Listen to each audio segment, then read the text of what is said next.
I was elected the first woman member for Kilifi in the 11th Parliament and served in various departmental committees of Parliament. And in 2017, I was elected the first woman of a single constituency for Malindi in the 12th Parliament. And also I was in various committees of Parliament and a commissioner of the Parliamentary Service Commission. During my tenure, Mr. Chairman, as the member for Malindi, among other projects, I founded Shomani Girls High School. I am happy because this school was proposed and in the process to be registered a national school. This school has given the girls from humble backgrounds to get quality education, Mr. Chairman. And on the same note, I set aside 10 acres of land under the Aisha Jumwa Foundation for construction of a rescue center for the victims of gender-based violence and teenage pregnancies. Mr. Chairman, we all aware that Kilifi was hit hard on issues of early pregnancies and gender-based violence. This what triggered me to come up with that project. 1 minute. And Mr. Chairman, as I have said that I am a commissioner of the Parliamentary Service Commission and also a chairperson of a commission committee on information and public communication. Today, I'm happy to report that with my fellow committee members of the subcommittee and the commission, we have a paperless and digital parliament. So I take credit on that as a transformative agenda that I spearheaded. Mr. Chairman, in my 25 years in public service, I have served my people passionately, diligently, and with utmost regard of the rule of law. Mr. Chairman, I can confidently say that I have the skills, I have the qualifications, I have the experience to excel in the role, if given the opportunity. Thank you. Thank you, Honorable Aisha Jumwa. That journey has been walked by many, many people in this room, not alone. Thank you. But now we'll ask you about your suitability to serve in the docket you have been nominated by the President, His Excellency William Ruto. I'll give the first shot to the Deputy Speaker, and like I said, direct questions, direct answers, so that we can make good progress. As we do so, when you finish, Secretariat will want to see your original documents. You can arrange to give them thereafter. Okay. Deputy Speaker. Yeah, Honorable Aisha Jumwa, I first want to congratulate you upon your nomination for position of Cabinet Secretary for Public Service, Gender and Affirmative Action. I was also choking with tears when I heard your story. Every time I hear it, and I've heard it many times. And that's an amazing journey. I want to ask you something that is the story of every woman in Kenya and many women. And it's a question that I have received many text messages from the women of Kenya. As a woman leader, they look up to you and people like me to answer this question. So one is, what will you do? They say, what will Aisha Jumwa do to be able to curb the challenges that women face? One of them is teenage pregnancies. The other one is gender-based violence. The other one is the high rate of dropout of girls in schools because of lack of sanitary towels, something as basic as that. They want to know what special empowerment programs you have for women. And lastly, what will you do about the 2/3 gender rule that has been very elusive in Kenya? Thank you. Aisha, you note the questions? Yeah. We'll be asking in batches of 444. Then you answer them in that order. Majority Leader. Thank you, Chairman. Honorable Aisha, we are in receipt of 2 affidavits. I'm sure you're privy to the issues that have been raised there.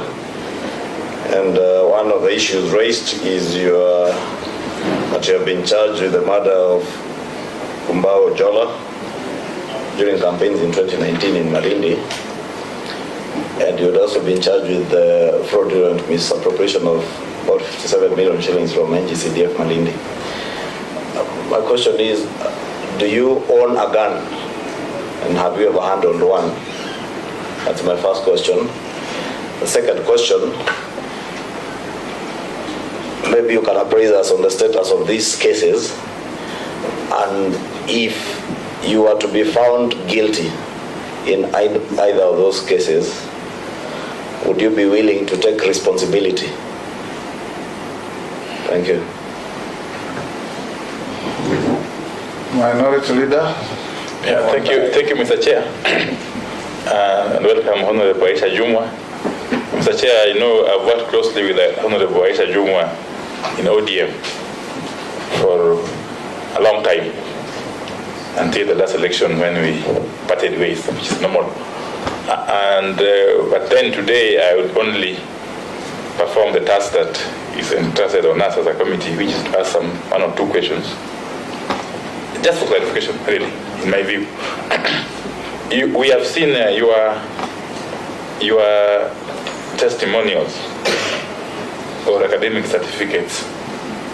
I just want you to clarify how you are able to get the Executive Master in Business Administration, EMBA, from JKUAT in 2015 before attaining your bachelor's degree in 2021 at this other university, international or something.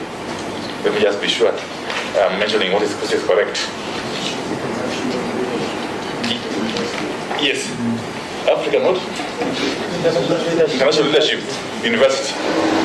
Yes, see, I thought that in academics you graduate from secondary, first degree, probably a second degree, master's, PhD, and so on and so on. Because I also happen to have earned that same degree from JKUAT some time back. And I remember the condition was that I must present a degree certificate before I could be admitted to that course. Just help us understand that. Okay. Thank you for now. I don't know if I'm speaking, we allow her to answer that. We allow her to answer that before I can ask a second question. Just ask your second question. She's noting. Okay. The second question, Honorable Aisha Jumwa, is your vision for the public service in the Republic of Kenya. Probably in very few words, if you can help us understand. Thank you. Those are three. The fourth, Robert Boy. Thank you, Chair and Speaker. Now, I would like the nominee, having been nominated to serve in a high public office, and having been also very visible in public in the campaign trail, and having been a leader for a long time, and noting, Chair, that Chapter 6 of the Constitution is very clear about leadership and integrity, read together, of course, with the Public Officer Ethics Act. I want to bring the attention of this committee to one Nancy Baraza, who was Deputy Chief Justice, whose crime at one time in one of the malls was to poke her finger on the nose of a security guard, and that cost her her job. Now, the nominee in question here has been named in several cases. A case to do with murder that occurred in a home of an opponent where she stormed together with her team. A case of misappropriation of NGCDF funds. A civil case by a Mr. Devshi Naran Kambi for fraudulent acquisition of his land. And not to forget numerous verbal altercations, Mr. Speaker, that we have seen publicly. And also noting that this was a nominee of the ODM party to the Parliamentary Service Commission who went against the wishes of that party for the last 5 years.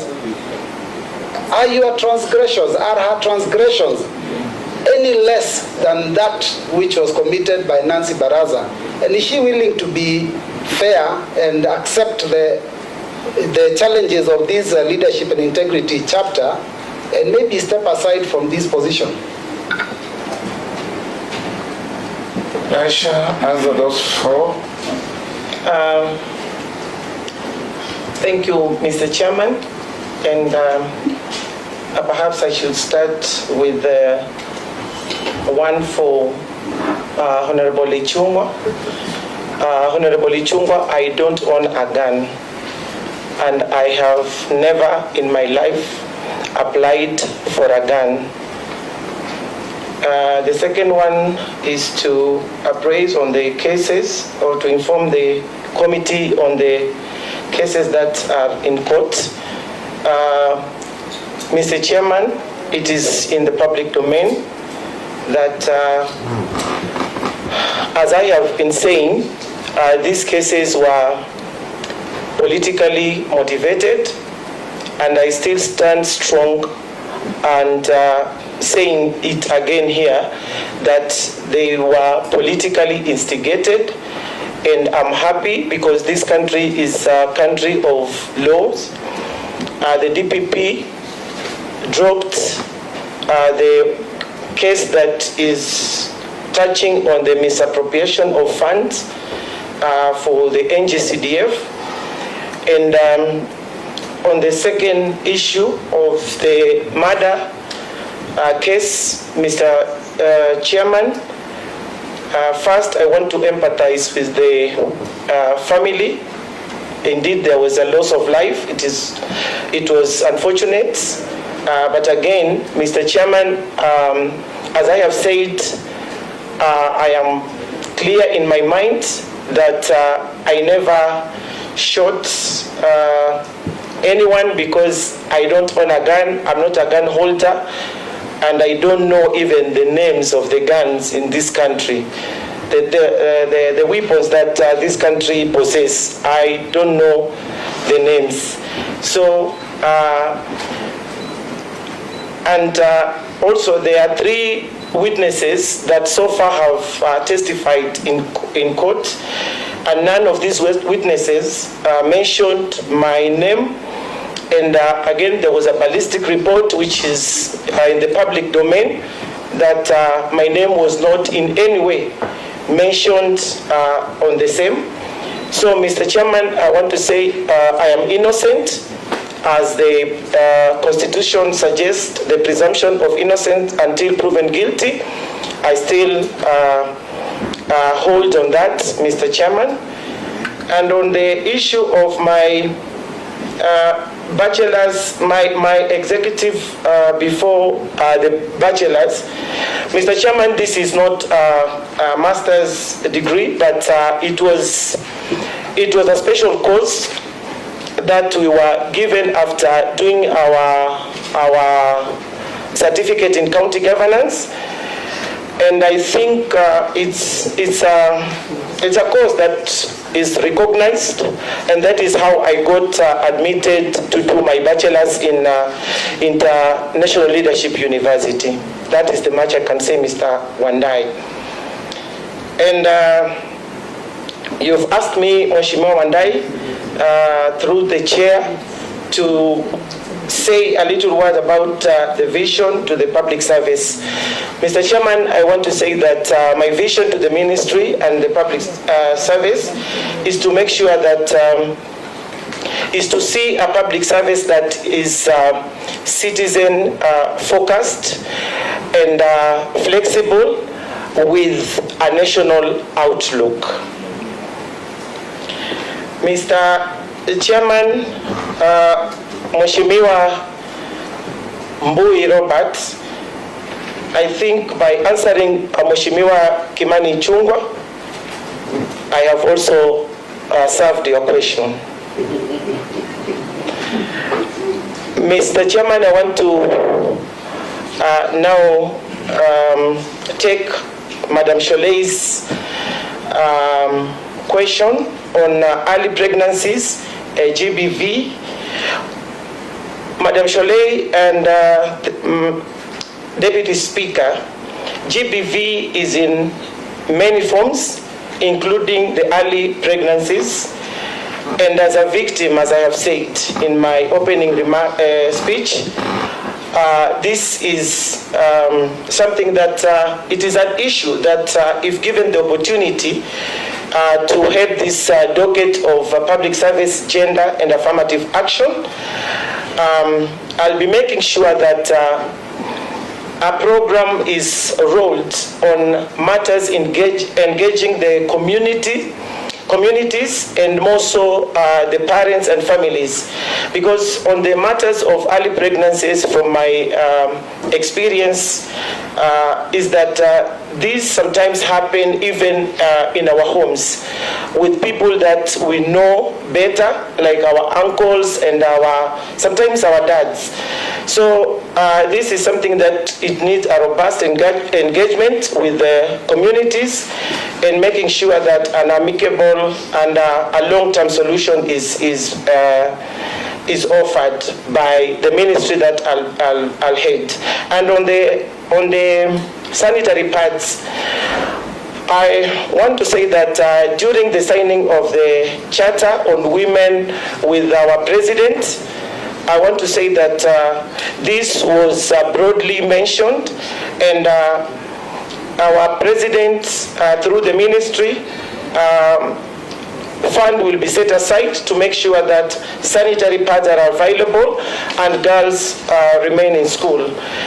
And also on the 2/3 gender parity, I'm aware because we have tried as a nation to making sure that this is realized, but it is not a one-man show. It has to be. I will have to bring together all the ministries and